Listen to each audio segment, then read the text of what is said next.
tutwala bunene naye ero ja kigamba nti butono kuba tebusobola balwaninga mwaka mulamba wamukategedde bulungi bulambi bwetutwala okubawa bunene naye butono tebalina omwaka mulamba beetaaga obuyambi obusukka ku obwo okulwaninga 90+ children each year okulaba nti bafuna ekyokulya bafuna engoye bayambiddwa mu mbeera gye muli. Kikolinga ki? Kikolinga ffe buli omu gy'ali okugya akatono k'alina okugya amanyi ag'enjawulo g'osobola okugezaako okulaba nti tuyambako abaana bano no babeeko kye bafuna mu bulamu bwabwe so that they can be better people basobola okufuna basic needs nga ffe tuzifuna ewaka olumu tulya ne tunywa n'ogamba oh ndi okay neebase naye kambuuza ekibuuzo buli omu ali mu condition gy'olimu ate nga buli omu tagenda abeera mu condition gy'olimu wabula tulana nnyo okufuna kye bayita basics nga we ziri. What's auto garage eri made by the people by the community yegikoze okutuuka weeri emmotoka zetukanika zivudde mu community goli noli nga wetuli wanene ku baganda baffe bakoze What's auto garage okulaba nti eri ku mulembe gweliko. What's auto garage kigiteekako oba kiri how do I say kiri directly terina okuddayo yambe community ejjambye otuuka weeri era tuze tukwatagane banaffe aba FOU kuva ku zebra crossing several times nga tutambula nabo ne tulaba nti tumekenga sure ntugezaako kuyamba communities mwe tuvudde oba mwe tukyali mwe tutambulira kuba abaana be mugambe tugenda okuyamba ejjinja omanyi kyo wenayo distant cousin wo ng'ali omu kwabo abali mu community zino omanyi kyo waliwo omuntu mulayini eyo ng'ali awo waali so nze omulango ogwange nga ndi president nga What's auto gwakuyita guys abali nti beebase mulowooza kino kiri ku FOU bokka stand up mbeje muli ka fraternities ez'enjawulo eziriwo mujje twegatte ku FOU tukyuse obulamu bw'abaana bano leero kyabwe nkyakisobola okubeera ku ggwe nga What's auto garage tugenda tambula ne FOU mweno channel paka okumekenga sure nti tutuusibwa we tulaga nti buli kimu kikoze eki tuyambye abaana bano batuuka gye bali. Kutandika n'enkya tugenda kusaawo promo code egenda kuba bagita FOU nga wojja agenda ojulani nga muyita Eddie manager Eddie What's auto garage Kireka noonya manager Eddie mugambe FOU charity tugenda kuba discounts nga sente ze tujja mu ezo proceeds ziyambako abaana bano mweno charity ze tugenda okuwaayo nga proceeds so mwena tubaaniza ku What's auto garage wetuli leero enkya n'oluddako wetuli. For this particular charity, we have already made our cash pledge, which we always fulfill.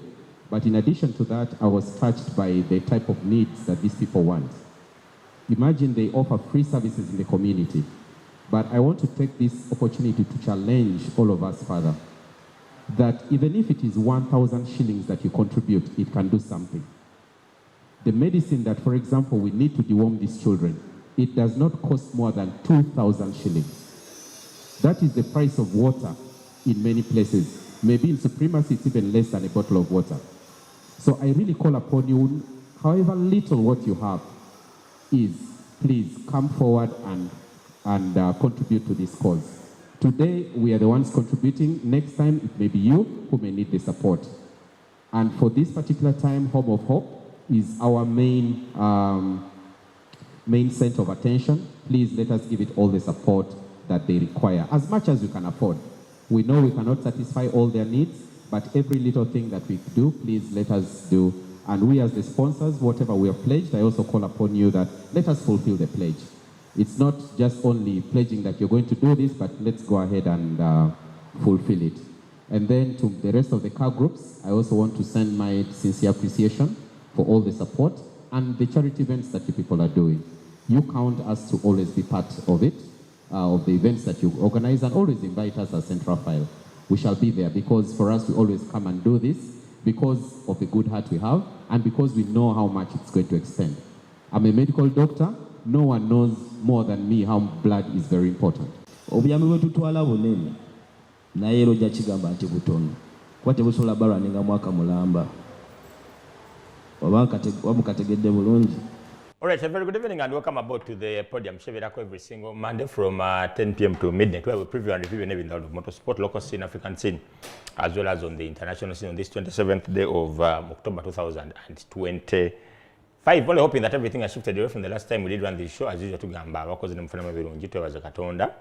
Era tumusaba tuseko nebinje birakuba byote bigwa then nabakyafunyemu obuzibuzibu bera si tumusabe temere kumpenda somo ko buzibu tulivinga obulamu obuli better. The Podium on Fufa TV ne ku 102.1 Fafama every single Monday from 10 p.m. to midnight. We do preview and review in the world of motorsports. In the case, Omanza program, and you can as well watch this program wherever you are across the entire world using the Fufa Media app. You so kubango downloading from your Play Store or App Store. Yo, oba no kubanga program eno jiraba ku YouTube channel ya Fufa TV. No kubango of course uliza 102.1 Fafama zone zili under the Fufa Media Services. Yo so kubango sangano Fufa Complex. Plot 879 Albert Cook Road, Mengo. Kale, we have a lot regarding the world of motorsports is concerned. In the first segment of today's program, we are privileged to host members from the Forester Owners Uganda to digest a lot regarding the upcoming charity drive. Tuna President Tuna PRO, and of course, that is from the horse's mouth. We're going to bring up to speed with that charity drive. The last time we had them by Zebra Crossing, they will bring us up to speed how things transpired. That day, of course, we didn't have them after that event, but we came and talked about that event one show.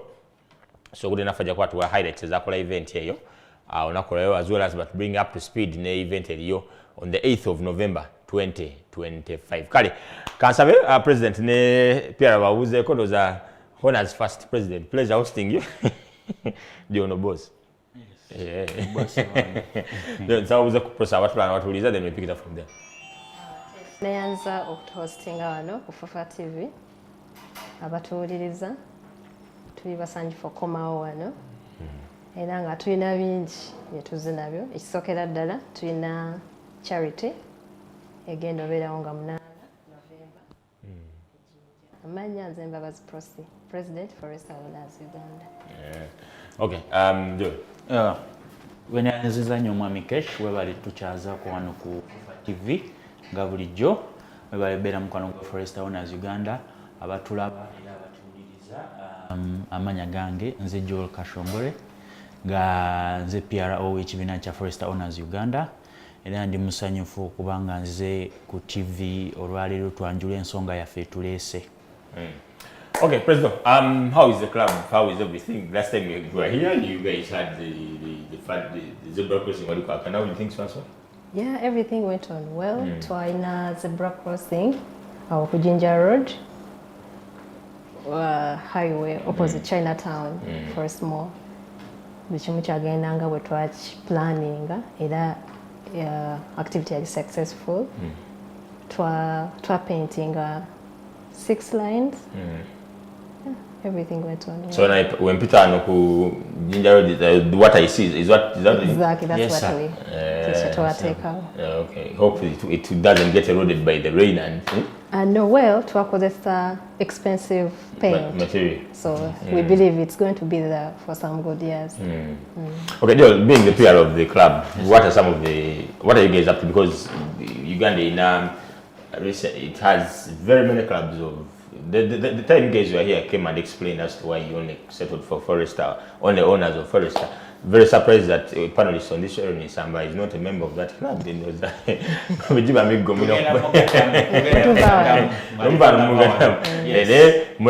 and conditions.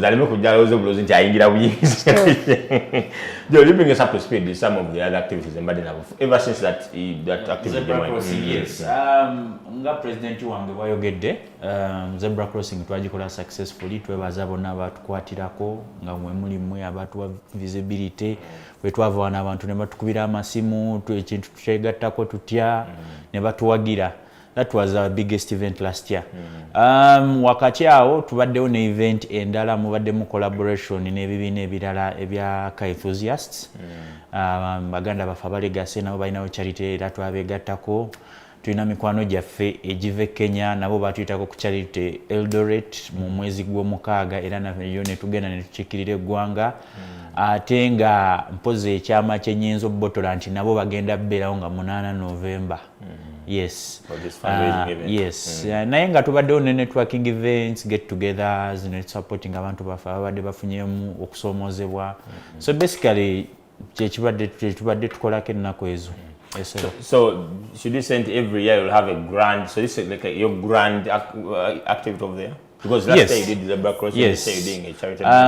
Maybe okulambula kw'ensonga ffe kati omwezi gwa October buli mwaka, that's when we do our biggest event as a car club. Okay. Yes, last year yali zebra crossing, this year tugendeko ejjinja eyo tubeeko abantu betusanyusa tubateeka akamwenyumwenyu ku face. Yes, okay, getting into the event itself, why you have, because I've seen it according to what Chendabeko call it, why did you choose Jinja? Is it because you had gone there and seen a need? I'll give an example. The event we had, the Eastern Motor Club, yes, of last year, yes, no, sorry, of this year. By bakola stages, never sang a somero. There's a need to work on it, and guys, okay, let's try to fundraise, do something for them, and then people contributed and the structure. I don't know how you guys zeroed down to Home of Hope. First of all, tetwazuuka ku makya ne tulonda kifo kimu, twakola research, twalina ebifo byalinga bina. Naye ng'ate bwe tutunuulira embeera y'obwetwavu eriwo nga mazima, we did a full survey, we visited these places, twagenda olaba nga Home of Hope ate yesinga okwetaaga obuyambi. Ideally singa ebyensimbi bibadde bitukkiriza twandiyambye abantu bonna, naye resources limited, so twasalawo Home of Hope eno katugiteekeko spotlight. Then abala tuyinza obatunuulira next year naye nga yeyali esinga okwetaaga obuyambi. Yes, so it's to expecting a group sets okuva Kenya, tetwagala batwala wala engeri gye tuli mu campaigns, tusobola okuŋŋaanira other nearby. That's why we're choosing a Home of Hope. Okay, then let's get to Professor Soto kubifaananyi ebyo eby'abaana and the rest. But President, if I may ask, when you look at the theme, the place Home of Hope, and is it going to be mubanga abasize, like abasize and Sigonti, you're going to continuously, because the need for help does not end. It keeps on always needs. Yeah, sure. Because twakola research era nga gy'olwo wagambye, we checked out different homes. Leyo home gy'ogambye mubali muvuga section twatuukayo. Where there's a rising. Exactly. Betaaga obuyambi, but tebatuuka ku standard international, like East Africa, since we are hosting Kenyans. Twalaba tewali storage. In case we bring those Kenyans and we have a lot of things, tebade bagenda bifiti. We reached there, they're planning what tujja kukola charity as FOU. Then tukwatagane n'abo abali bavuga rale. So that home, it really needs support. Ekisooka yatandikibwawo omukyala she's an individual.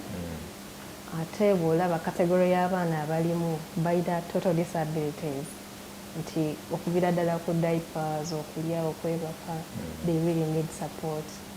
Ate nga ne structure, in fact what to tell into, there's where to keep those things. Abantu banga bibayamba over time. Yeah. Okay, President, let me say with you in regards to such drives. What informs the club to making such decisions? Because last year you had the zebra cross.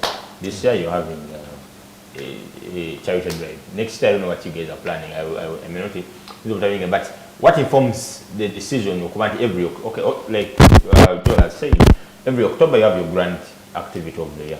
So what informs that decision of want to collect, other than because someone will say why didn't you do another zebra crossing like you did last time, or about you doing charity this time, or next time I is Ogamba, let's go for tree planting. What informs? Engeri ya njawulo okukola zebra crossing tose charity to the community, okuyamba abantu tose charity. So twagamba this year, since last year twasiga oluguudo community nefunamu, so let's do support the orphanage, something different from zebra crossing. Netulaba nti tutula as executive never member mu group, then we draw a calendar netusaba tugamba kati since we are doing this year, next year we can do something different. Yes. Okay, then the activity itself is on the 8th of November of this very year. Next month. Next month. What are some of the highlights to make up that activity? Of course, much talk about the Kenyans coming. I thought they are, since you guys also, Joel, I going to Magana Eldoret and you did help them out, paying a cut society. So in return, by now, what should people expect on 8th of November? On 8th of November, we're expecting 3 to 4 car groups from Kenya. That is Subaru Owners Club, Eldoret. We have Volvo Club. It's also coming from Nairobi. We have Outback. They're also coming. They'll be traveling to Uganda on 7th. Together picking up the border. On 8th, to call a charity affair. On 9th, to is a domestic tourism in JINJA. So we're going to take them through. We show them the Stone City to a tourist source of the Nile. Some of them have not been here. To a tourist source of the Nile. To get about to Alaba Corridors activities, zip lining. We're going to have a photo shoot for iconic bridge down. We've already got approval. So we shall have a joint photo shoot with the Kenyans at the bridge. Then, twins are not going to go that's Kabaka Chabasinga, yes. Yeah, we might visit him as well. But Wamwandika to approval. The response. Yes. Did you have the same reception when you guys went to Kenya? You all talked about going to Eldoret? Yeah, even then, if you went, what happened? What transpired when you went to Kenya? Well, it was a short notice, but still twalina okugenda kuba bakitugamba nga wabulayo like 3 weeks to the event. But netwekolamu obulimu netugenda. Basically, twakola charity, visiting a home. We planted a tree, and there were just a few days, so we came back. Joel, if you compare the ones how organized you guys are in comparison to our neighbors, how do you rate it? Because if the moms or Uganda are also returning the cutters, that means you guys are making good strides. Relationship we have in Uganda and Kenya is strong. And they seem to have very many clubs. Plus, I got the Volvo Club, Outback. What else did you say? Subaru Owners Club of Eldoret. Yes. Specifically, that is Eldoret, isn't it? Not that. No, but these are the ones coming. Volvo, never Outback, abava Nairobi. Okay. Aba Subaru Owners Club of Eldoret, abava Eldoret. Kati waliwo ne group endala bagiyita Pwami Motorsport nabo bannabyamizannyo ate bagoberera nnyo emmotoka. Naye abo bali best Mombasa. Yes, naye nabo bagenda kujeera. Tebalina specific, they're like fans? Yeah, they are fans. Yes, fans of motorsports, fans of rally. Era nibwe tuba tugenze mu WRC babeerayo mikwano gyaffe. So nabo bonna bagenda kujja tebagenda beerawo. Ombuzi ekibuuzo in terms of organization, of course Uganda tuli top coordination kati tulina ba partners bafenga mu n'otuleeta ku mukutu nga guno netwanjula ensonga yaffe enjiri ne tugituusa ku bantu. So era olaba organization of course not supporting and after netubanga tweyongerako.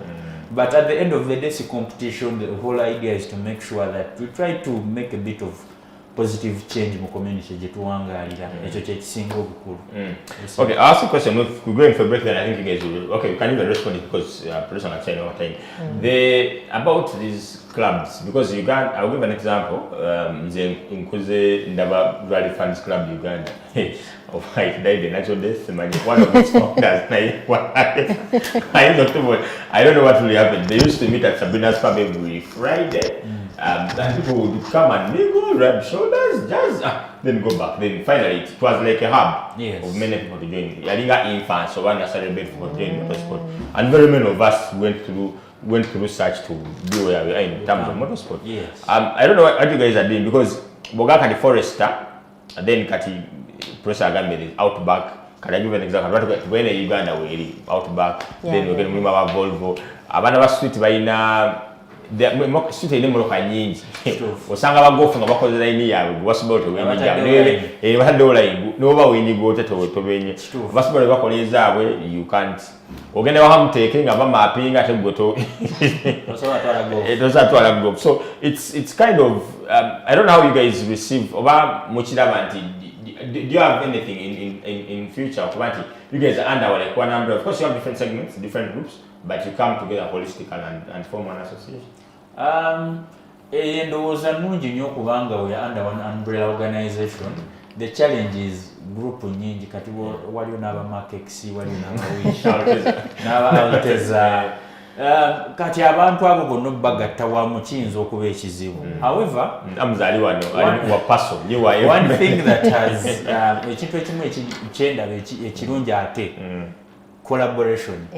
At the top there is no competition, just collaboration.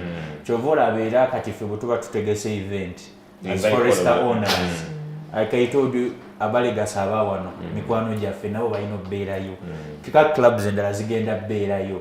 Yes, muyinza okwawukana mu motoka naye ekisinga obukulu kubeerawo ku lunaku olwo kwolwo mulamwa. So we collaborate with a lot of teams, we support them. Guys Motor Club esaawa eno a group nayo gender eringa ey'amaanyi organized. So we collaborate with a lot of people that we see balina vision yemu, tebalimu the selfishness okulaba nga tunyumirwa naye nga ate tugezaako kubetalinga community gye tuwangalira. Alright, we first go in for a break. We first go in for a short commercial break. When we get back, we expound more on the Home of Hope. Yes. Charity break organized by Forest Owners Uganda, on card on the 8th of November 2025. But come on.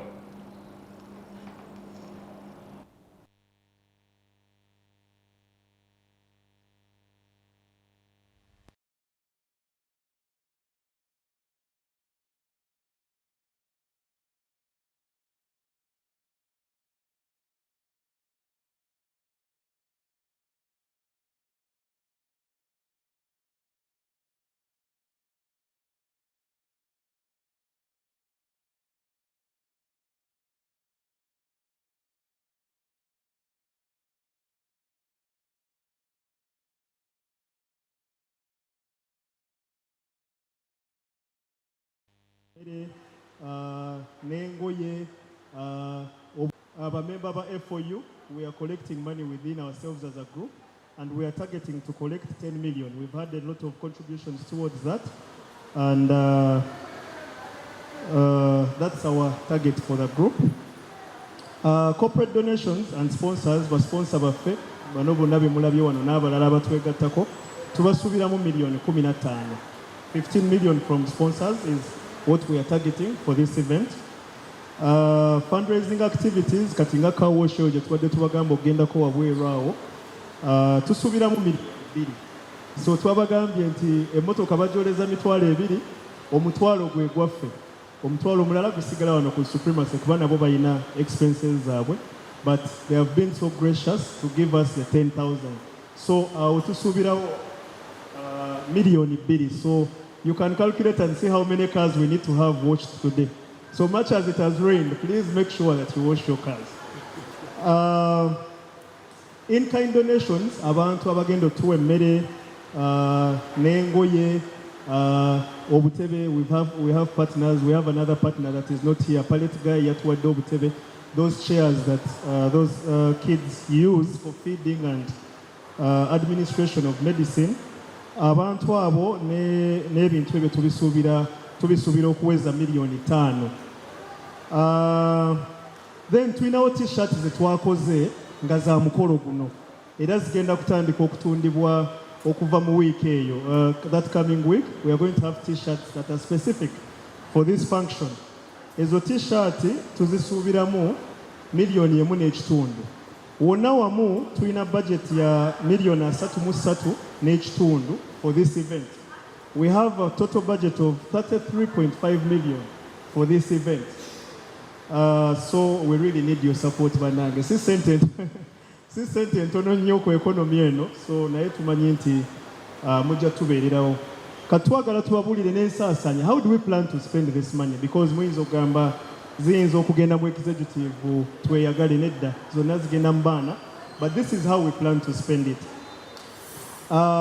Tugenda kugula emmere, omuceere, kawunga, bijanjaalo, butto ne sukaali bye tugenda okuwa abaana bya million 16,600. We plan to purchase things to be used at the home, foodstuffs and other things worth 16.6 million. When we go there on the 8th, tugenda kubeerawo with a small function tujja kufumbira abaana abo tulye nabo emmere tube entertaining nabo batu entertaining. Omukolo ogwo gujja kwetaagayo tent n'obutebe. Tugenda bispendingako $1,200,000. The tents and the chairs that we'll use at the event, we've budgeted $1.2 million for them. Tugenda kufumba emmere at the venue for all of you who will come. Tujja bawa emmere n'abaana tujja bawa emmere. Remember, we are expecting over 100 people from Kenya. Nabo tugenda baliisa. Twaba planning at the $1,500,000 n'ekitundu, $5.5 million. Amazzi ne soda $1,300,000 for that event. Tugenda kola cake. Abaana nga bwe mukimanyi baagala cake. Temusobola kugenda kukyalira baana ne mutasala cake. So cake eyo twagibalidde $2,000. We shall have photography, videography. N'abamawulire bano aba Baba TV, Bilal FM, Fufa TV abatuwegattangako bulijjo nabeera tujja kutambula nabo tetugenda baleka. Abo nabo twaba budgetingidde $1,100,000. Tulina bino ebintu bye mulaba banners zino, tulina posters ezo ze mulaba, the posters that you see circulating on social media, designing them and producing them. Total is $400,000. Stationery gwe tukozesa empapula $10,000. Tujja kubeerawo ne first aid box for the function n'ambulance ya $25,000. Ambulance tujja giwa amafuta ga $15,000. It's going to be within JINJA, but it needs fuel. Yeah, so you know when an ambulance comes ebeerawo ku ground that it's idling, running. Yeah, so we'll give it fuel for $150,000.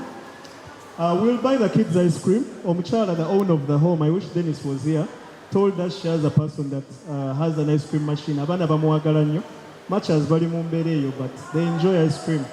So n'atugamba tuplaninge $5,000 is ice cream oyo. We'll have reflectors for you who are going to join us. Reflectors first budgeting in $3,000. Buli emu ya $1,000. Each reflector is $10,000. We'll give you participants reflectors. Security, because tukulembeza nnyo security. About a month ago in JINJA, we met the security team in JINJA. Nabo tugenda bawayo facilitation ya $3,000. The DPC is going to give us a number of forces to ensure security at this event. Naye $3,000 is just a small incentive for them because bagenda coordinating ne traffic police mu JINJA ne ku event eri newe tugenda okuparkinga amamotoka ku set off point. So tujja bawayo $3,000. Tugenda kugulayo radio call ezituyamba coordinating nga tutambula za $1,200,000. Tugenda kufunayo tracker egy'okutika ebintu by'abaana bye tutwala ya $5,000. Tugenda kukolayo t-shirts ezo tusuubira okuzispendingako $1,100,000. We are going to do t-shirts specific for this event and we hope to spend $1.5 million. Naye tujja zibaguza ku ssente ate neneko so that tufunamu ku ssente ezikola ki eziyamba abaana bano. And then tuleseewo contingency ya $1,000,000 ebigwa bitalaze $1,000,000. So you can see that budget eya $3,300,000 is the same money that we plan to spend. We don't intend to remain with any single coin in our treasury. Kuba sente zonna ze mugenda tuwa zigenda to various activities on this event. Mwebale nnyo, mwebale ddala. Saawa zino ngenda kuwa abamawulire baffe akakisa okubaako baba n'ebibuuzo bye babuuza ba members bano abali ku pano ne ba sponsor. Mwebale nnyo, mwebale ddala. All right, we're back from that commercial break. It's a Podium every single Monday. That was to the launch of the Home of Hope Charity Drive on card on the 8th of November 2025, JINJA. And the guy breaking down the budget, Jordan, pressing out the figures are a bit. It is. The budget is how much? 33.5 M. Now you're calling me senior, so 1 million. Hey, we go to and then basically it's about the budget is all about giving support to the homes. N'okulaba nti omukolo gwaffe ate gutambula bulungi kuba omukolo ogwo gubaako abantu bangi ne ba service provider so tulina okukakasa nti n'ayinza okukola ate tumusasudde naye agenze musanyufu. I saw a budget of Kenyans which is 5 points. I had a budget of Kenyans 5 points. Yeah. Non-dual citizenship. Can you have the Kenyans? I fit into that budget.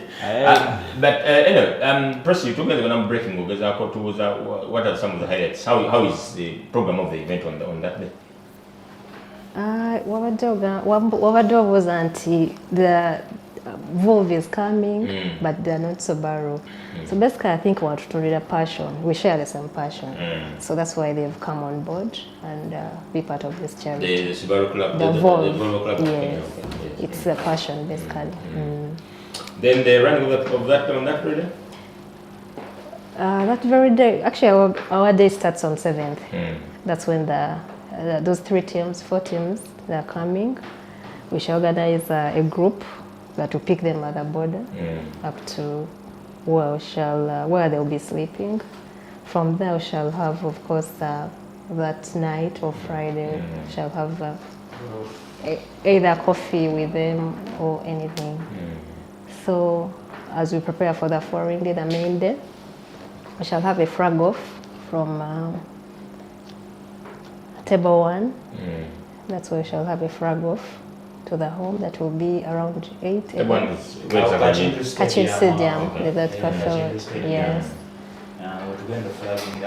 Yes, to the home.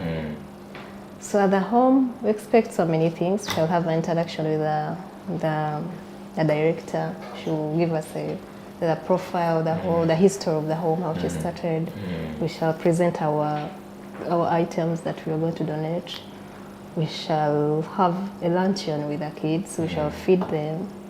Like, you see those kids, they were abandoned because they're not loved. So it's not a matter of taking the items and you dump them there. We shall really engage them and be with them. We show them love, that they're also, loved. Yeah, that's one way we'll do, by feeding them and having lunch with them. Yeah. Okay, Joel. Under such situations, you understand you receive overwhelming I don't know how you intend to do them. Even after you talked about getting calls about the zebra crossing, you did that on JINJA Road. I don't know, how do you handle such in case versus, because it all comes down to listening to what the guy was talking about. The budgeting process is also another, you need to have money. Because even when we target, and I don't know how you guys come up with 30, that is almost, you're looking at almost $1,200, close to $1,200 for this such an activity. Okudamu ekibuuzo kyo, nga bwe nkugambye nti kati partners nga mwe omuntu wa platform ng'eno ne tujja ne twanjula ensonga yaffe eri abantu. Ezo sente tisizaffe, ezo sente ziva mu bantu. Omuntu n'abeera eyo nga badde atuninze fa TV, oba oli awo nakubira akasimu. Bannange nina akakadde nkasindikiraani, bannange nina kilo z'obuwunga 5 nzisindikiraani. But for this particular event, bw'oba olinayo ky'oyagala owaayo, oba nsimbi nkalu, oba sabbuuni, oba byakulya, oba byakunywa, osobola okunkubira nze mwennyini kamwa koogera ku noti 788 7 4 3 0788743376.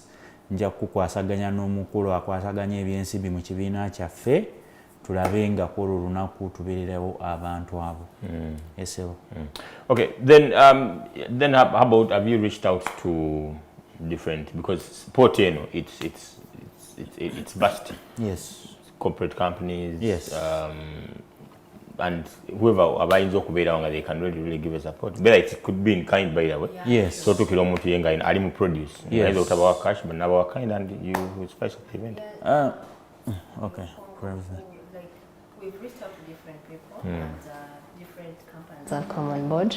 We have Supremacy launch now. Where the launch was? Yes, he's coming on board. He's going to support.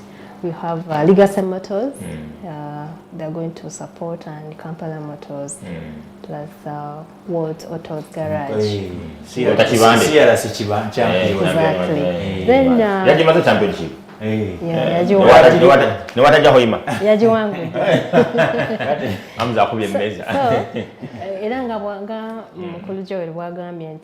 we call upon different people. We'll take up status over social media. ogendera bawaliwo akubidde. So in that case tufunye omwami okuva I think yakulira Mbale Green Millers n'atuwaayo 100 kgs of posho. So through that people are coming through. So you got to receive the support in cash and in kind as well. Yes. I think Mr. Oda got you kind. George, which one? Not to be the budget yaffe ate waliwo ebintu between kati n'entebe tent True. Zeta sasula PA so many system. things Yes. and we talk like paying ambulance, security. Nero lwatuganze njaba ambulance gitekemu amafuta era That's nekuba also tweyanziza welcome. tetulina buzibu. So apart from this, actually, this is the 8th of November. Before the AMS, Umwe said around a month and 3 weeks. Any other activities before the close of the year? Tuba tulinayo end of year party yaffe ngalawo kalenda End of year party. end of year tetunnasalawo bulungi naye twagalayo akafo akapya eyalasiya yaliyo Yes, we had. twali wali kira ku Barbecue Gardens. I just put by invite. Uganda, well, tulina ne ba friends of Forest Avenue. Yes. But I don't go ahead and make my end of the forest and parking. Ja nobeera nolaba ku bantu ne munyumya. Yes, bw'oyagadde oyingira ekibiina tetusobola kugana. Then we're going to cry him. How has the season been for you? Season eno ebaddemu intense. But for starters, Yes. what are the teams? Mu CRC mu NRC. Okay, CRC. CRC nze omanyi musajja wange. Kibande? Yes. Okay, then NRC. Makanika wange ate musajja wange. Yeah, then NRC. Mu NRC ni musajja wa Mike Mukula Junior. Yeah, Mike Yes, sir. Emarati. Yes, sir. Performing to expectations? Not to my expectations, but ebyo bibamu. This is a sport. Tomanya maybe season edda. Mike Mukula Junior because of the Subaru. Siagoli wa Subaru throw. Nze. Beno wavuga hivyo ojana amili. Musajja naye musajja wange naye. Musajja wange. Proceed, which team this was? Definitely support Mukula because Satuberao. Hey, Mike. Yeah, Yes. he always comes through. So you Mike this year is driven a few. Last event Yavuga, last event in the move on to Tobotateredde naye. He will bounce back. He has a lot of potential. He has a lot of potential. But yeah, Ajja kudda. He can perform better. And compete for the championship as well. Why? The N14 can. I've seen people doing wonders in N14 Duncan. True. And I still think he can do wonders. It's just that of course obuzibu yafunamukawo. Omanyi ajja n'omuliro mungi n'asooka tuteeka mu mundu kati ate awo N12 bwe yavaawo ne Mukola watazize kati gulu mukola yali. Wagenda koloniwa. Ponsi naye musajja wange, mafu naye musajja wange. Mbaye muri disappointed. Abulamu just motoka ng'emala emotoka y'akawombi n'alyoka kubira abasajja. Okay, kale. Tubadde ne watu wagayi ba Forest Owners Uganda and our time is fast spent. Proceed. About such raves, it comes along with the emotional element. I don't know how you guys deal with it. Because someone, producer Danga, he also wants to give a hand, given the good desire. How do you deal with such the aftermath of having such activities? Because, like you said rightly, these people think they're not part of, but because Baringa were neglected. Yes. I told a story when they event here EMC where they did UGANDA Sumuliwazi, and you could see how emotion abantu abagenda mu such ebigamba I wish we could nalaba Oskantambi give windows musasiga everyone could Actually, the structure. The structure is so when you go back next time ogamba okay twakoma maybe we can add on this, and this should be some of your legacy projects as a company. And in addition to that, in awareness, this platform, this okujja netwogera ku kibintu ku Kweno Home, making awareness in that never to other people they get to know the home, so they get different people to support. So the support continues. Of course, abetaaga obuyambi bangi. Naye what we can do, of course, with the support of our partners like Fufa TV, is spotlight ne tugiteeka ku Home of Hope n'abadde atamanyi nti gyeri n'ategeera nti gyeri enkyabo bwe nayo nevo ziba kilo za 5 ez'omuceere oba kawunga ng'oyitawo ng'ozibalekera then next year we get another project to promote it abantu bamanye so bwe tulondamu project zaffe okulaba nti tusobola okutuuka ku bantu bonna abeetaaga obuyambi. Okay, feedback from the viewers and listeners. I have one called Amos. He says you need to create it's avenues, financial avenues in those like accounts, these Momo numbers, and where you can easily people can easily contribute. That is true.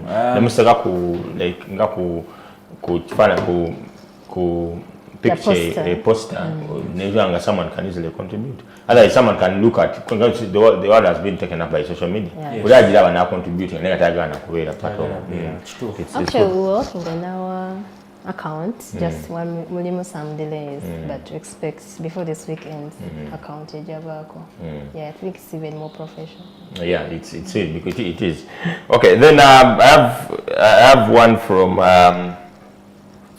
Idris. Thanks guys, and keep up the spirit. I can't wait to see the Kenyan groups. Any battles you expect out? When I heard Moon is on now, you're going to do engaging to other, but just there's no competition. Actually, we had, I don't know, they have limited time. Since Baja Friday, charity up Saturday, then Sunday will be going. Though we initially had a plan, maybe we can have like some drugs at Banana on a Sunday, but again, to make activities. So we want to look into it and see if we can arrange some drugs because they're really excited.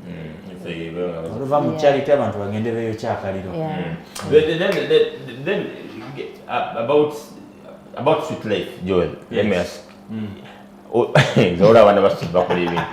La sanga guy na forest tanga ina ko rally tires. Really good. Ina ko rally tires. Ina ko speed line ya jimapinga we white abagamba ayisewa agenze, and it's to them it's agasija vuga rally can just street mpagire rally, and that you will I think I'm here to see how the Kenyans have Ismail agana okuntwalako the gundi ya rival je bayine yatite Kenya. By the time when we were still driving, we were still driving the Evo 10, Evo 10 year. Na of course ya man ajinjako, but the Kenyans omuzanyo kulevel in comparison to ours, then how people pimp their cars for such an occasion is tremendous. Yes, I don't know. Okusinzira nze assessment yange general street life n'engeri gye bazimbamu na Kenya, of course bo kati oba tugambe ebintu bisookera wali ebirungi byonna kati olaba rimu engine ne technical knowledge kuba kati wano oba oyagala okuzimba ndowooza emmotoka epirimpi obulungi olina gitwala Nairobi kuba kati bo bategeera bulungi emmotoka parts ziri ennungi ne mapping waabwe ne tuning waabwe kati baabwe bagendako ebweru ne basoma ebintu ebyo fena ina teri stampa teri stampa wabazze wano mwino omukwe kuŋŋaanya teri najja n'ateekako kompyuta buli omu n'amuteerako map so kati kati bali ku level ndala of course n'akasente balinamuko naye ffe kye tubasinza ye passion kuba ffe wano omwana ne waagula kisubayo kye kya miliyoni 6 ajja kikola ebintu nga mujje essanyu okitegedde eyitamu oyinza olowooza buga emmotoka ya bukadde 2 naye nga kimotoka kye kya miliyoni 6 so ffe tubasinga passion lwakuba bo kali kati bali advance balinamu kasente n'okutegeera engeri rightly said because for a landlocked country for them they know what to wali ku source. Okay, press your parting shots ahead of the big event on the 8th of November. Well, I call upon everyone, Muliaina China, to Kwatelewamo, Uganda Bikers Association, all NGOs. Federation for such an active cause. Automotive. This industry. also gives the federation a little mileage. Yeah, even FMU should come through and support this cause because it's a good cause. John? Obyange biwanvu naye first and foremost ngenda sooka nkwebaze otukyaza wano abantu ne batulaba n'ensonga zaffe zetwogerako ne baziwuliriza. I want to also thank our partners, our sponsors, tulina abantu abakomitinze ebintu biyitirivu omukulu Kibande Wota yakomitinga sagala nazogera naye yakomitinga ensimbi nyingi aba Kampala Motors bagaffe tugenda kugula ebintu bwe bibanga bikopo tujja kugula ebikopo 10 weziba bulangiti tugenda kugula bulangiti 10 wejiba mifaliso 10 ne twebazaako abantu ba Legacy Motors ne twebaza aba partners bangi mu media batuwadde platform ne tugenda ne twogera juzi twali ku Bilali awo nga batuhostinze era ne twanjula ensonga yaffe ne twebaza abantu kinoomu bonna bakutte mu nsawo okuwayo si kyangu omuntu n'agamba wani n'ekyebiri kankiweeyo so abo bonna tubeebaza temujjangu okwo nga 8 November banaasobola mujje tugende JINJA mwenna tuteeke essanyu ku feesi y'abaana kuba byo badyetaaga ng'ebifaananyi bwe mubirabye invitinga ka clubs zonna abamotoka abapiki ababayika bonna gwe oyagala ebyemizannyo ng'ate oyagala ebidduka jangu oyimirire wamu naffe ku olwo. Thank you very much. President, maybe Akataleka, do you think as a head of the club, do you ever much plan about coming so close to the federation, because such activities by now someone the logo of the federation and the become then press federation and the present press conference here Kadieriku supremacy maybe the support was over in any way because I don't know if you guys are within books Mulinabo. I don't know if you reached out to them and maybe still more work in progress. How far with that? Well, FMU, yeah, to plan, but try to have other benefits as a club. What we benefit from FMU. We have no problem to collaborate with them. Yes. Okay, that's all we've had for you in our first segment of today's program. We've had the first owners, Uganda, President Babazi and Joe, the PRO, digesting a lot regarding the event which is on card on the 8th of November 2025 at JINJA, Home of Hope, Charity Break. Of course, as far as even 1.1 for farmer, we definitely bring up to speed and all the latest developments. So going for a short commercial break, get back with Amza Rwanga and Aaron Samba in our second segment.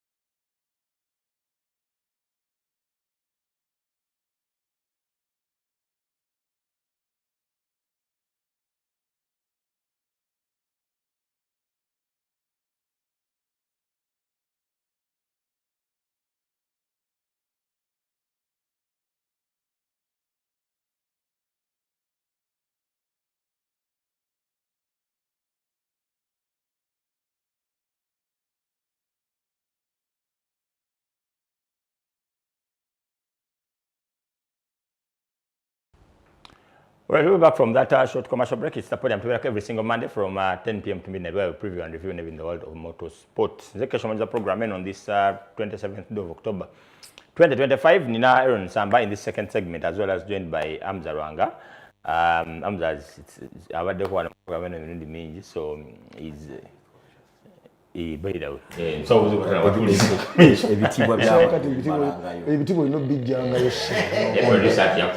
record break. Youth commission no kasanga activities activity report jamu in assembly this hour ina be full bizibwa so uze kwa abatulize ndi utele butula bemini mutujikola youth it's for Uganda youth ere coordinating amu bavubuka it's a youth program abatula bamwe namba la musizaako amanya Lwanga Hamza ogattaga ko lekali akaleta sente bidugu ate soko lindeko kamaleyo youth commissioner OFM Federation of Motorsports of Uganda. Chachukamu tekachali mu kakilabs Motorsports of Uganda otuza mu katemba wa assembly ya quarter constitution. I think that issue clubs about the naming of the clubs took almost the biggest percentage of that of the time. Yenga akena agamba nze wano I want a new baby Oba ketonye tubawo naye. Ne mama wan. Fuluma naye. Ngero NCS naye gamba mugira omulala registered inge so finally we reach somewhere. So amza mtufu. Abatulaba batuliza. Abatulaba ku Fufa TV n'abatuliza ku 102.1 Fufa FM. Amanya ne Doboze Nsamba. Sanyu jereri lwembera wano ne fisa kadde ne solo kujana okugere kutanya kusinga kwagalanga fugo mutukaze mpaka. Nyongero kwebaza management ya Fufa Media Services. Akakisa ketu akasawe bili buli wiki. Kinene nnyo airtime ya manyi era tumwebaliza ddala nnyo twebaza era tusima ekikolebwa. Njoza yoza bonna abafunye ebirungi mu wiki gye tufunye amabega naye ate era sirema ku nakuwalira wamu nammwe abafunye ebizibu mu wiki gye tufunye amabega. Mukama abagumi abayise tutamu. Yeah, weekend ebadde the last week baddemu demise z'abantu abali like Hakim Katinga wano bitwabaddemu over the weekend Mawanda. Then one omukyala abadde nnyo Sophie Kirabo abadde nnyo omuntu wa abaana ba street racers. In fact someone Alan yadangamba nti abaana ba street yayingirira naye yafunira passion ya sport abaana street bajanga ne badriftingira ku around ya Munyonyo awali hotel ya Sudil kati nga bayino soka ne bafuna kuyokulya ku I think the one is called Mummies. Three mummies. Three mummies something like that.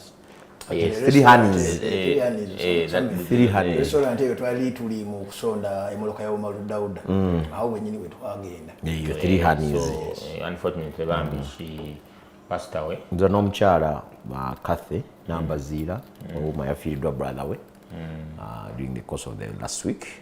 Awara tuba nakwalira wamu nabo. Chitwaitamu. Mungu abagumye. Okay, back to Mukuru. So you youth commissioner, the commissioner Gambach. Commission tetunda batambula bubi sofa. Tugezeza kutambula mu mbeera nga nnungi. Tugeza kufuna ba partners nga tutandika okukola ekintu kino. Nyokusinga njagala soka kwebaza omwami Leon Senyange n'omukyala Leila Irene Brick.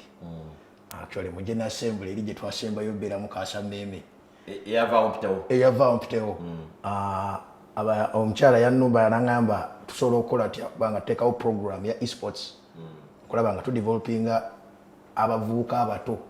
Abalina interest mu muzannyo guno at a cheaper cost.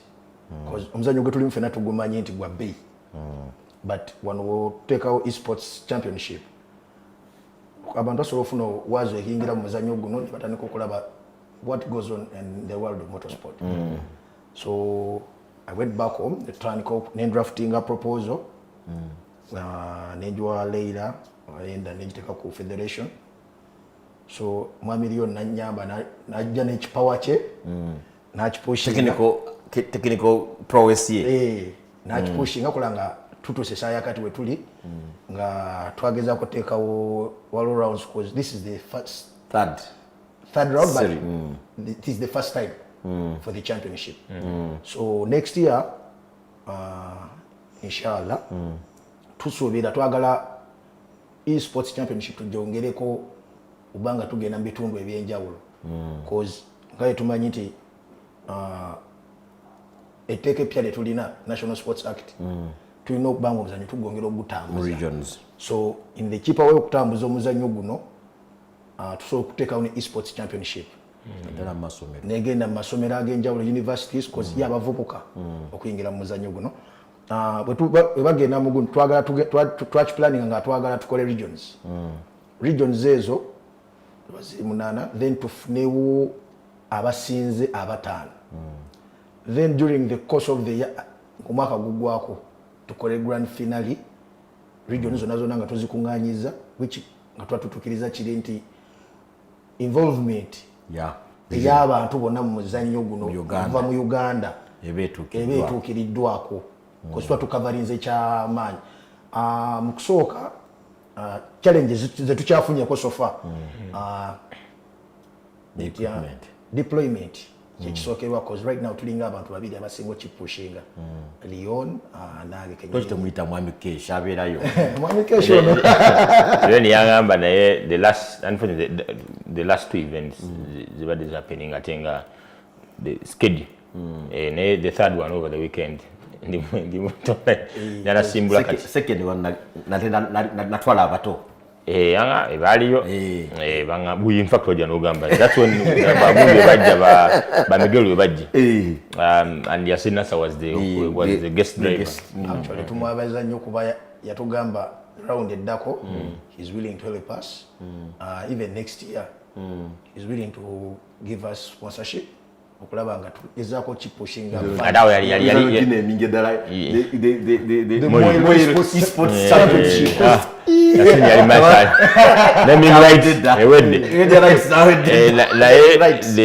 ade Yasin ndoza mamufunanga yali nnyo namu ndoza awo simanyi bwisibu yali badashi actually yali mu mood kubanga yali akwala okulaya omugole fa bali bamulina mwakola kimala balina okuleta lisiti ewerako mwamuze ebintu byetwetaaga era ngalakuina mu lisiti era salinga kusainiza ono wansi nabagamba wadde yali mu mood omugole kolo twamufuna bulungi nyendera actually yatuwa obudde cause ever since we twatandika race yaliwo mpaka ya prize giving nagawana ebirabo yagala biro Buganda nga kyatuwa kyokka ngokubeera n'omugole champion wa Africa okumala ebbanga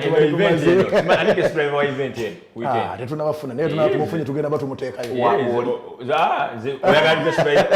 just drive omwetaaga nkuweeringa Mansuri baki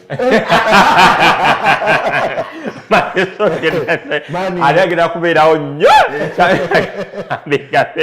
alumya but Hamza the first second round have been a success. I remember John Yajan by the way, was that very week Yasin Wangula championship that Monday twajikora ne Lyon one twajikora shora jikora ne Lyon ne Anthony Mugamba. It's a success story all through and I don't know Hamza what should people expect from an event. An event yali Estonia and Sweden and another Turkey and Germany.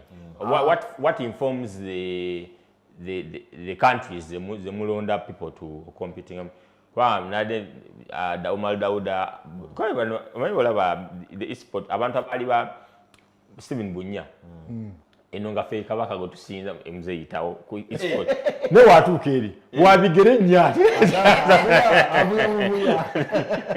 yambuli ensonga ze lwacha asiba nakati program ajaba ali ku game yangamba mwamanyi muli muntu simanyi dati simanyi F1 kati bali gundi je program je bazanyira mwe program je kwaza kati eriweta kati ngawe dagabe tukyalina resources kya tutawanya because tukyali mu kutandika because next year omukulu chairman wa sporting commission mwa million yagamba agenda kulaba engeri akiteeka mu kalenda kulanga nayo ebeera part of the calendar so engeri ya resources kati games ezo kugula buguzi kati game eli latest it's EA Sports 24 eli latest kati feel jabagala okufuna Umar Dauda Steven Bunya walomala bamita Juakari walamita Henry bona baina feel jabagala okufuna ile ya data kwa data wira dalanga oli mu motoka ili ya producer so tu akubifana nyebe bya e-sport activities events ezibaddeyo in the last round and round amaze bade mbuze kibuzo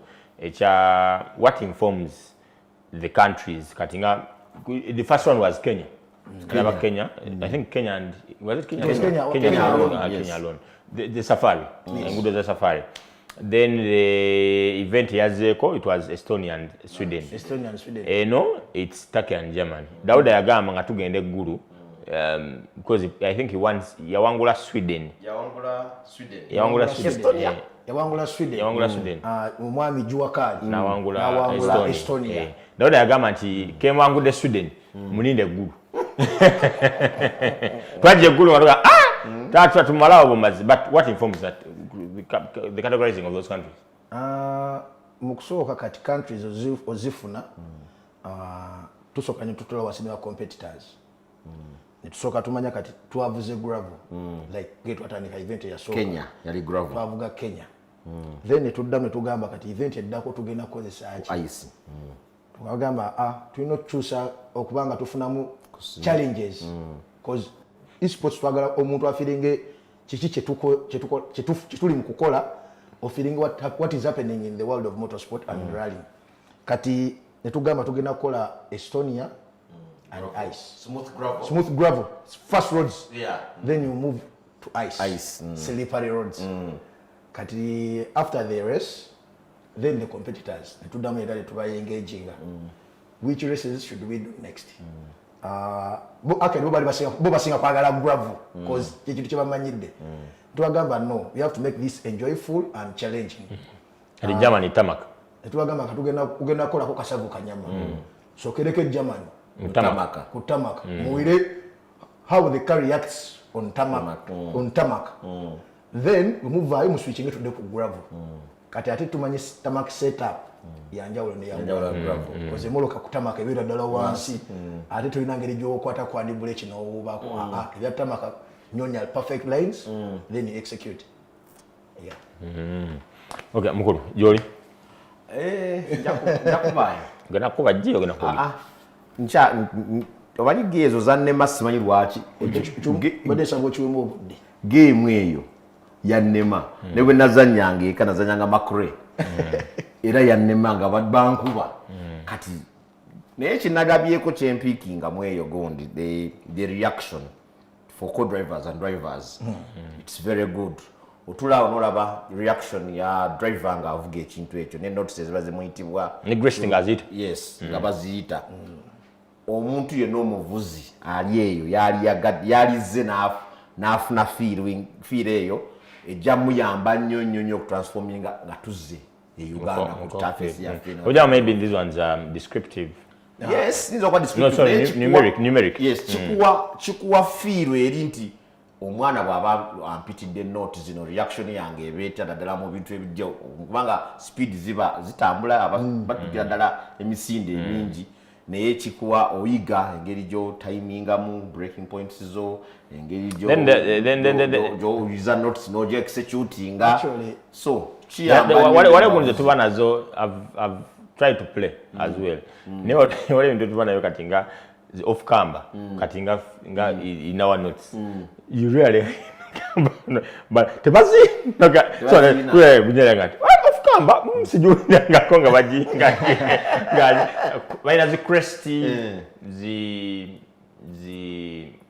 one of the things said about is lines. In terms of drivers, I was saying about line one Uganda, Asana Alwi, Omar Kansim, Omar Daud, Omar Mayanja, yes. They are drivers about game. Back then, used to be champion. That's why these are clean lines because I don't get that. Well, in another was games zinabanji bezizadde. Waliwo muganda yange Yusufu mu Kenya jango tunulire Unison Bakunda ezo na product za gaming era olaba envuga zaabwe eba level zaabwe za commitment ziba ne lines zaabwe zibatwala lines zibatwala nti kati omupiira agutadde wani actually mu esports ekintu kyesooka okuyigiza kiri kimu naddala goba omuvuzi your levels of concentration need to be very one not just thick and fast kati last round je twasembayo okubeeramu walo stage yali mu Sweden Ngatoina gundi yona future yona jolaba ice mwere kati eyo stage actually etasinga nokubanga umala wangula stage cause the level of concentration he had mukaseera ako yali superb cause nalaba mutabani wa George Semakula Miguel the first loop mumulaba is putting up the pace ngadukira ddala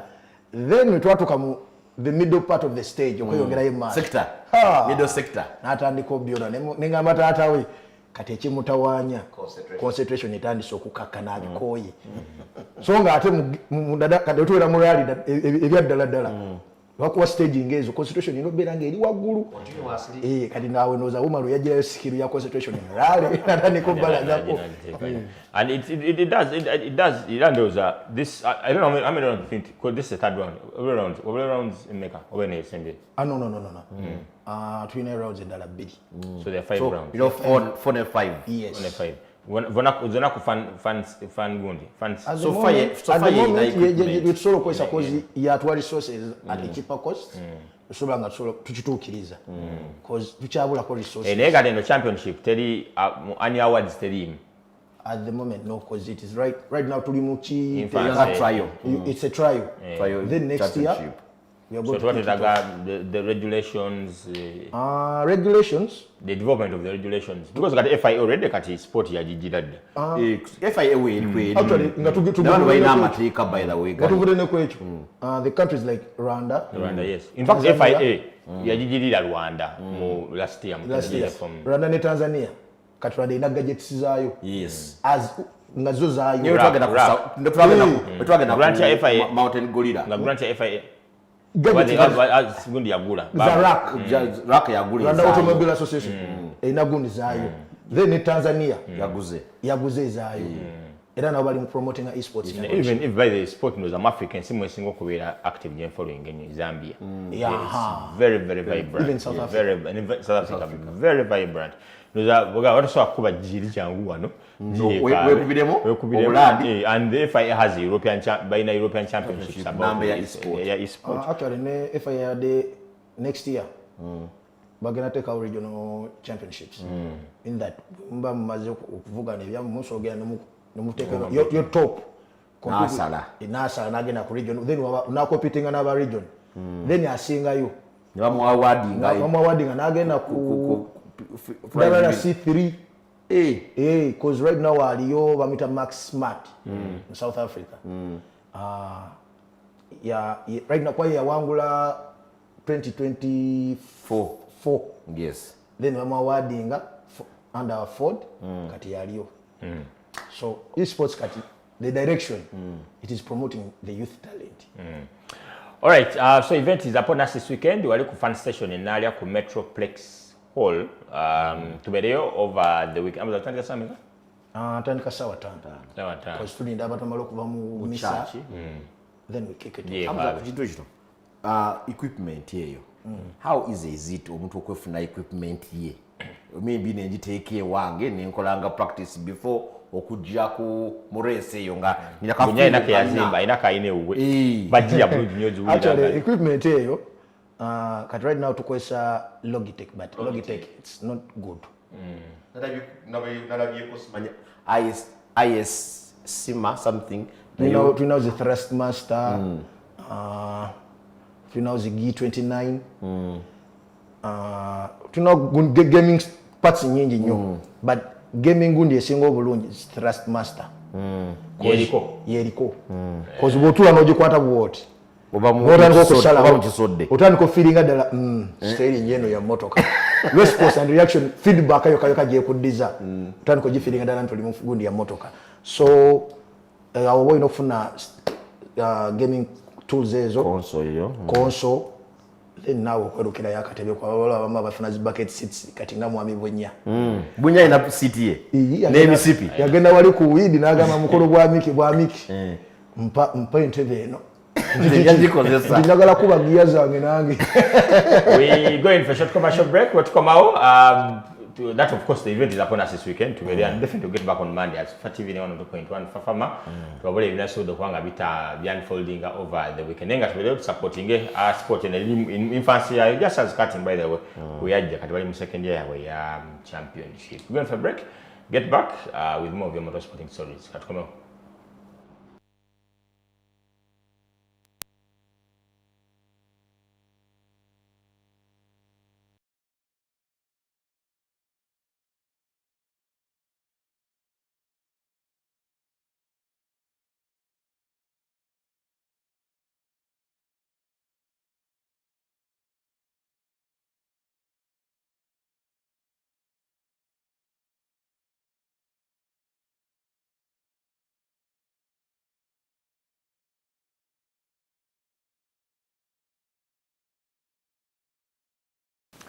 Right, we'll be back from that short commercial break. Going to our last segment of today's show. Share every single Monday from 10 p.m. to midnight, where we preview and review and everything in the world of motorsport. The Uganda Cubs, that is the under 17.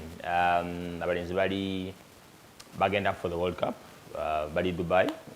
Bakaranya friendly games bid. bakola draw ne Venezuela 1-1, then Panama bakubye yabakubye 2-1. So bagenda kuzanya balina game endala ku Tuesday tomorrow. The friendlies ahead of the big tournament. Uganda eri mu group K, eri mu France, Canada ne Chile. Bagulo ne Canada nga 5 next month. So how many days are left? Nenga bana balina bakuze history. Bangola Sekafa wano beating Tanzania 2-1 in the finals. Bagenda mu AFCON. We were third in the group. Netugenda kuba Gambia in that slot. Kuba Africa in a slot 10. So the top 4 teams, the top 8 teams, first and second, back qualifying automatically. So the other slots is Uganda at Walla came, Egypt at Walla came. So you have 10 representatives. So Uganda happens to talk about Gambia 2-1. So got the World Cup.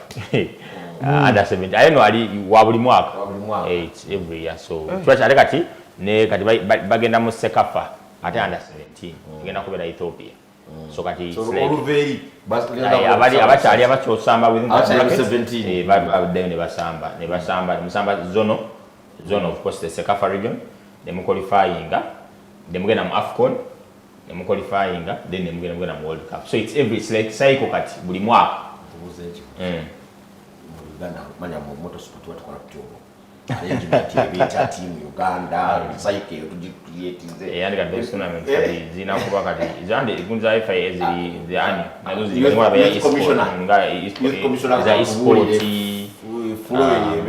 then za e-sport then of course kama bage basinga kwa mwe enenga bena mja kwa mifunano ku timu eri wansi omutendesi Brian Senyondo Brian mukulu salije bali Simeon Masaba legendary as well Bashir Mutiaba FIFA development director technical development director TD yadda mbigere bya mkutu ali mwebe so ya manager wa team very good team very nice team eli that is your group team bakubika abanyasoka bakubika tebaseda kapisa kwako denga 5 bakukana danga chisenda atatu japamba panado teno kutia group and then of course groups zili the 12 groups bajam the top 2 group are qualifying again up round of 16. Then the bafana top 8 teams.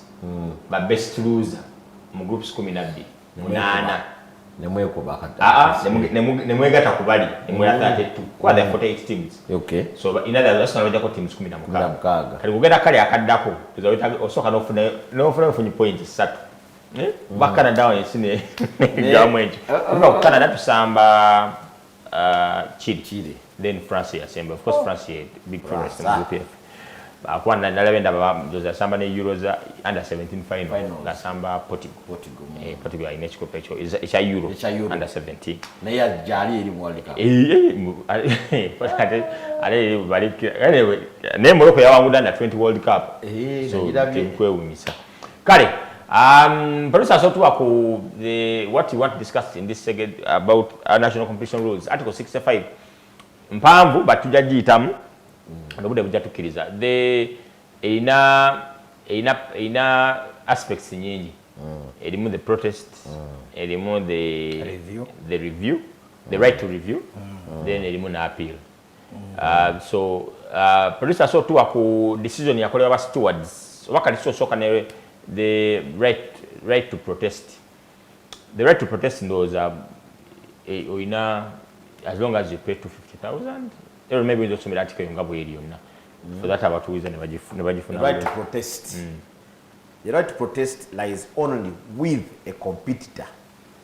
Nevertheless, an official acting in his official capacity may even in the absence of a protest take such official action as case warrants. So tunyonyoka akantu wako. Right the competitor. Kadi situation eno with the competitor. That means competitor mutaina competitor I know kubanga abade part of that. Chiriko. You cannot be a competitor atobade part. Bwemba ne competition license mbachi. You're not a competitor. Mbachi. Yeah? You a license holder. You're not a competitor in that event. You're not a competitor in that event. You're a competitor when you register and you take part in the event. In other words, chimweza uganti a competition maybe we need to expound it. Yes, let us try. Maybe we need to chikwate muteeka nikibeeramu. Kati saakali kalinyaga mu example yeno. Kati saakali tuli competitor. Anedda siri competitor. Naye kati tuli ku protest. Yetu ina license. Ina license. Ndalabayo. Tuli ku protest. Ndi ku protest nti. Ekyo bulaba ekitu kino kiri bwe kiti. Tatuddeyo wansi kuteeka lino. Producer atuweka akantu kali akasooka. Kajja tuwa gundi entuufu ennyenyenyenyenye. Yeah. The right to protest lies only with the competitor. Kati sokusoka okusalemu awo. Who is a competitor? And a competitor, and kati wane chikoma. Pozo gamba tunoto in the event. Nevertheless, an official acting in his official capacity may even, in the absence of a protest. So, you cannot challenge an event. Jota protest. Official. Jota protest. Jota participate in the official. Nevertheless, an official acting in his official capacity may even, in the absence of a protest. Kitegeeza nti one official abadde official wa event eyo ne wabate wabaddewo protest mu event eyo ye nga official abadde asobola okukola so ekyo kijjayo kiri nti olina okuba nga wabadde participant oba competitor in that event era gwe competitor amaanyi ogajja nga wasoose protestinga era wabate tewabaddewo protest era nawe tokola ki kati example jengenda okumanya polisi atweteka tulimale yes example jebade ngenda okweriwe kali kiryanga kuvanze sawa yakati nengenda kulala yeggulu eyakamala okugwa ngawedde ku Sunday yawedde Sunday ngamba ati nyagateka yo protest you even time bad kale let's check tuli murade muwagizi but I did not take part in the competition license. Yes, I have the competition license. But for you to protest in an event, you must have taken part in it. Exactly. Okay.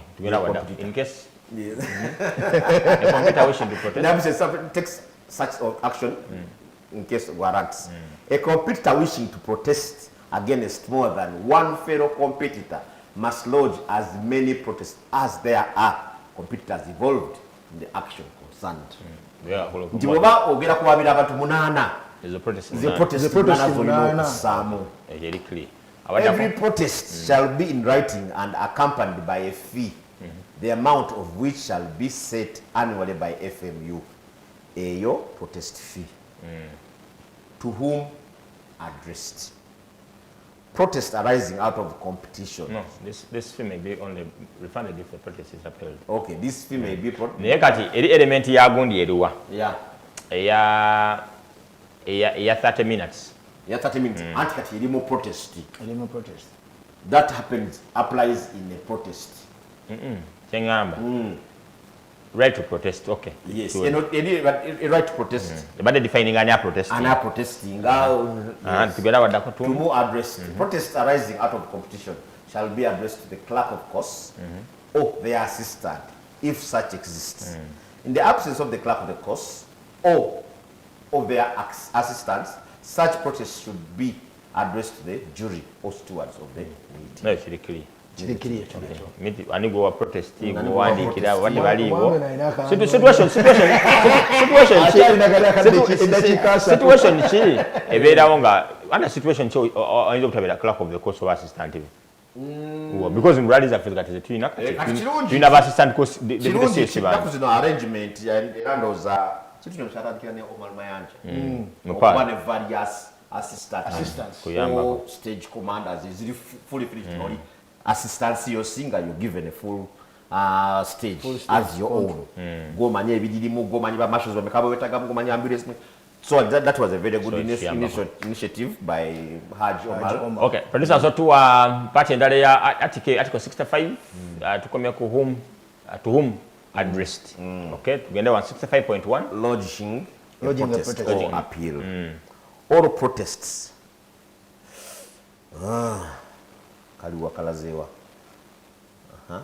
All protests and all appeals. Sorry about that.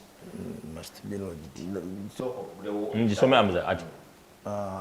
all protests or appeals must be lodged in accordance with Article 13 and Article 15 of the Code, and where applicable with the FMU judicial and disciplinary rules.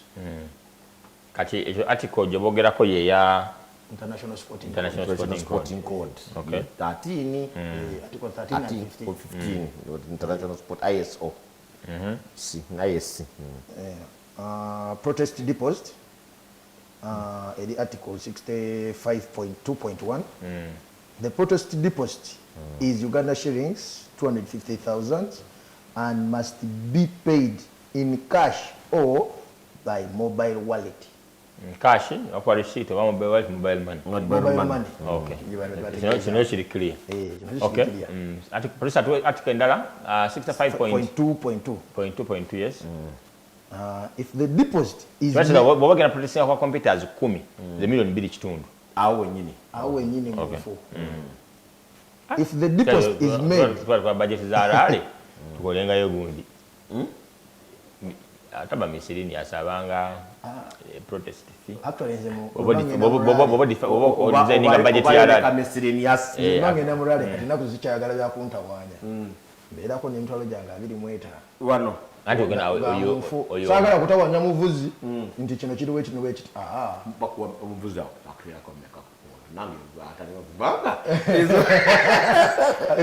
ali kambuze abaja zipa nga tumaze kuwona tuguli ali kambuze bwetabayo oza potea nga mama bananga autaso mchenyanjo keduka pana mukuba luseke get a master if the deposit is made by a mobile wallet the protest must be accompanied by a proof of payment. Failing this, or should the stewards consider that the proof of payment is not satisfactory, the protest shall not be admissible. Yeah, mobile wallet ndio the receipt gunia mobile wallet ndio the message you screenshot okay yeah then awala waliwo yafuuka non-applicable certificate yaligundi kyeyo 65.2.2 if the protest is 65.2.4 if the protest is upheld or judged partially founded in accordance with Article 13.10.2 of the Code, the deposit will be returned by FMU upon receipt of the relevant steward's decision. Then additional protest, let's get it. Okay.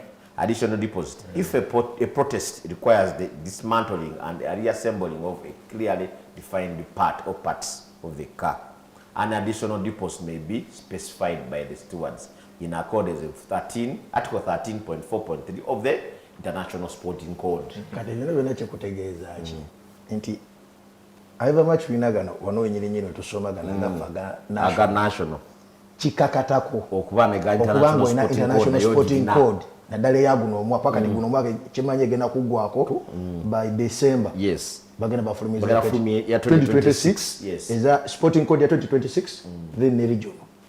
Kati kiba kikakatako kubanga ozirina ate ngozimanyi ozisoma moso parts zino zebatera okulifaringa tu the national exactly sporting national constitutional rules affe kubanga diba in tandem zitambira wamu kwa game no missing endala oyinza okweteba kati ebisere bisingaze kyenkola nkola bwete bwebitu kanga bya nadalanga kinkutte bulungi nkwata ekipapula kyange n'ekitabo kyange akasawo ka mweteke ekitabo kyange zijja ekitabo kyange nemanya kati kino NCR zezaguno omwaka eno code bwebato ko bwetali okulifaringa mu code ngambi kula mangu ngasoma ngachoka nzizayo ku code esogeza bwete nchikola manual kwasagala bya English bitawanya nnyo 65.3.2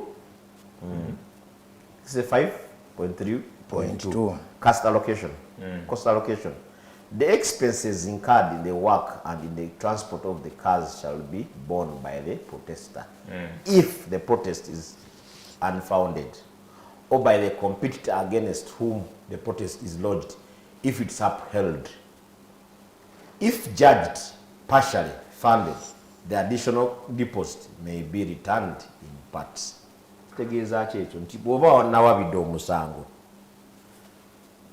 gundi ez'okutambuza emmotoka sente cost ez'okutambuza emmotoka nzakola ki gwazisasula naye unfunded naye competitor against whom protest lodged is upheld partially bwembanga ate nze gwempabidde nga omusango gukusinga ate nanawe kikola ki onotekayo part of it so musharinga in case omusango gugenze side ki gugenze kyemanya kikiri kyembuuza kiri kubanga ki omusango gwangudde oba tuli ku parts z'emmotoka zokka ane abayo the expenses incurred in the work abasumuludde and the transport of the cars shall be borne by the protester if the protest is unfounded or by the competitor against whom the protest is lodged if the case is upheld. Nti wano banze mbemanda opye ntasula in case gundi bagifanje nga teri unfunded zibazanze yakoze ki eyalopi bwe baba upheld nze nezidira gwe balopye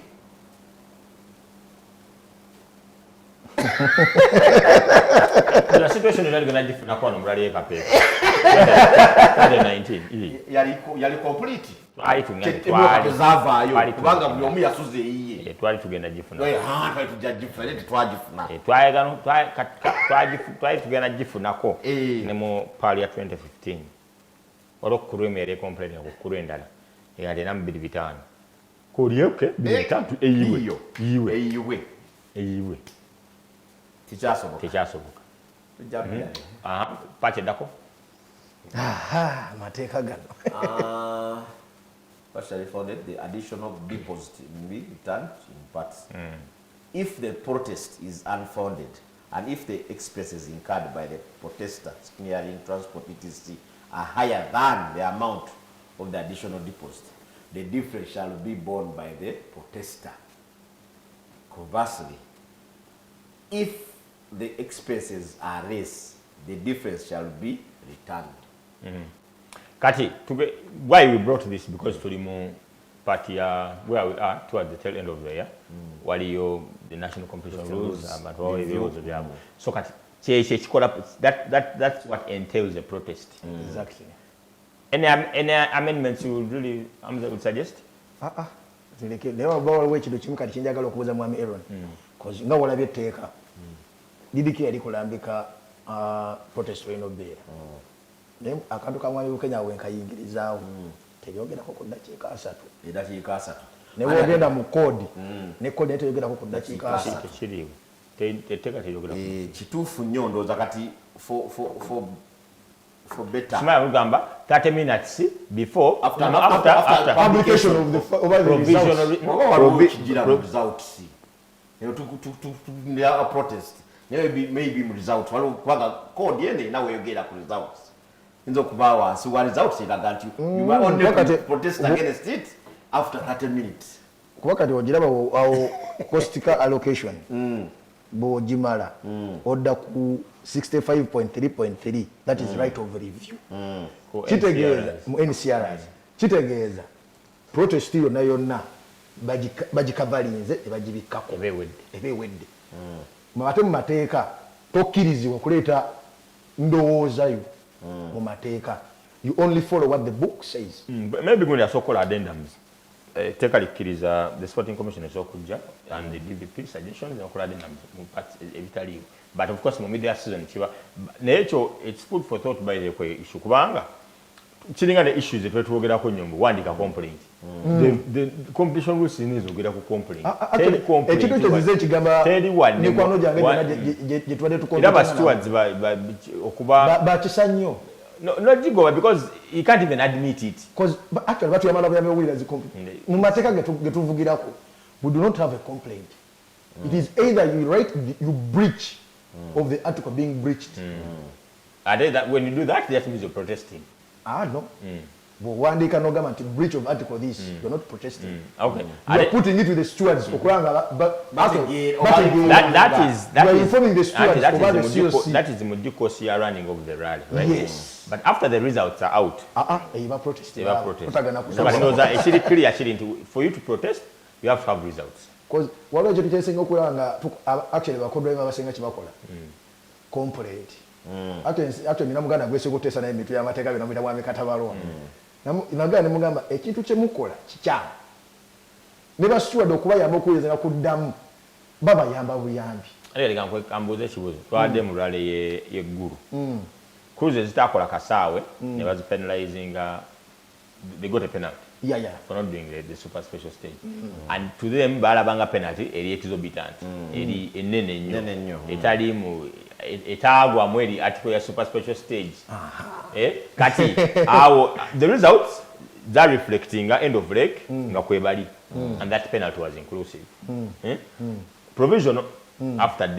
leg one so that means they could protest after that incident in terms of the publication of end of leg they could protest because ekisooka mu byonna penalty gye bali bakamba gyabakobedde COC yatwala obuvunaanyizibwa n'agamba nti he has the rights naye etteeka liri article 51.2 etteeka ligamba bw'oba oli wakuyisa ebintu ebimu naddala ku super special olina obisa some regs supplementary then bibeera approved by the federation of which that's the sporting commission kyemanyi bimera okubeera approved then nobiyisa kati mu kaseera cruise ziri ezaali zeemulugunya ku penalty yabaweebwa baali tamanyi nti ekituufu kyakukolebwa because etteeka bo bati balimanyi naddimanya oba okitegera bulungi yosi yabakwata njite angazi bagita kesi nga tuli mu process ya in fact the amendments there are certain things in the end in this year which we of course write down and suggest. Previously that's why we were suggesting and there's nothing, but at least we expect a symposium meeting the sporting commission and everything. What I've been telling you is okay, the designing of itineraries. The designing of itineraries is okay. Maybe competent is selfish, but self-interest. Maybe selfish one. Maybe yeah. But I'll give an example, and I'll ask for an example. We can Hugwai. I've not seen an itinerary in the recent past. In the recent past, where you do 2 stages, which is very okay. Come to service. There's a group. Then do a stage. One stage, then it proceeds. The stage after the stage, do a super special stage, right? Kibashera nze singa missing a stage eno jota do before the super special stage. Ngenda kuba ne penalty ya dakika 10 for that stage because it's a special stage. Nezili edenga ye sio sagamba eyo section because it's a combination of stages. Na agibala yo section eyo stage eyo emu nezili ebiri Neriemu kati eyemu amateeka gaffe gano nga tugakola waliwo ekireera kyenjaga tuddemu twetegereze. I don't know, we shouldn't do static. I don't know, you see, what they call COS. I don't know if you design one muchina, chimamuno nyacho na mojo chisha. Engeri ja passive ngamu ebintu yona ngikola mu ekyuka. Omuntu ayinza okubanga ina reasoning behind lwaki akoze ekintu ekyo. Ndowooza naffe kitukwata kuba kitukakatako at competitors. Okubanga tulaba ebintu bino beforehand tunagenda oyinza okuba wakoze rally n'okola kinene naye bwe tujja mu drivers briefing. I think that is when we are supposed to sort of to engage each other. Era okunenya kuba competitors kuside yaffe nange nkyeteekako nnyo kubanga tutuuka mu drivers briefing tetubuzanyiramu buzanyizi si sinatuula mu maaso awo n'abatunuulira ekifo ky'okudda ku kyekyatuleese new issues nezimane zitukwata later on mu rally notaka okuira abantu abo babbi Jebi agamba nti serious or sporting code does not talk about 30 minutes.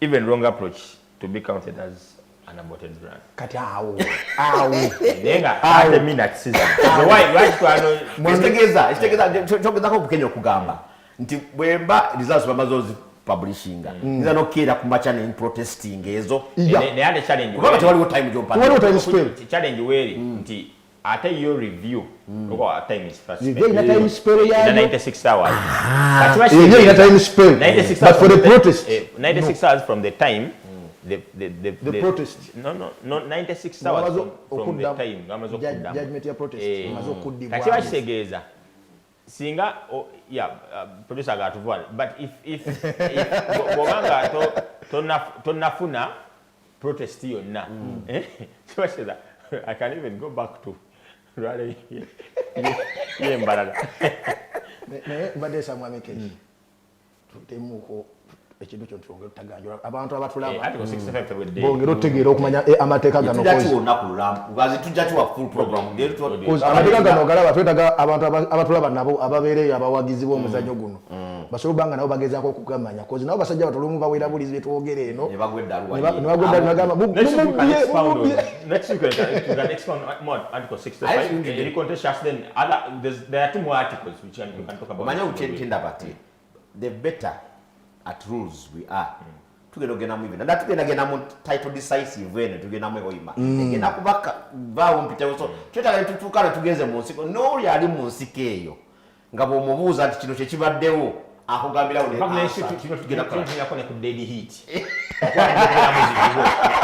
that's all we want for you Sunday tugende wali ku fun station enalia tugenda mzakaleke ku event akataleke kamwena mbakunga mujje mulabe emiji gy'emito mu eSports Championship mulabe abaana ebekuba obuladi n'abakulu namwe musobola okujja twagala promotinga kintu kino okulaba nga tukitwala ku ssa eddala kale that's all we've had for you tulwagaliza akawungeza akalungi tujja kuda kumanya bine ebindala of motorsport but the eSport round 3 eri upon us this weekend on Sunday we'll definitely be there as 1.1 Fafa Money Fafa TV come on up Monday in the podium like every single Monday from 10 p.m. to midnight to be to say then of course we expound more on our national competition rules ahead of the season end on card again okubere hoima on the 20th of the 23rd of title decider of November 2025 we are out